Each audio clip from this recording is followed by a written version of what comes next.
বন্ধুরা, আজকে আমি শাড়িতে ফলস পাড় লাগানো দেখাবো। তার জন্য এখানে একটা পাড় নিয়েছি। পাড়টা 2.5 মিটার হয়, ঠিক আছে। শাড়ির ম্যাচিংয়ে একটা পাড় নিয়েছি।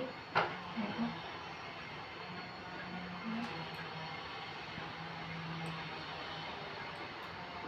শাড়িতে পাড় বসানো, শাড়ির শুরু থেকে মিনিমাম 1 বিঘা ছেড়ে আমরা পাড়টা বসাবো।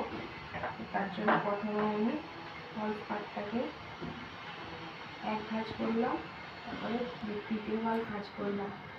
ভাঁজ করে আমি এখান থেকে পাড়টা লাগানো শুরু করছি।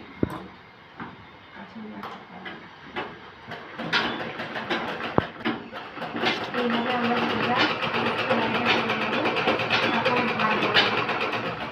তারপরে ভার বরাবর সোজা সেলাই করে যাবো 200 প্যাকিং রেখে।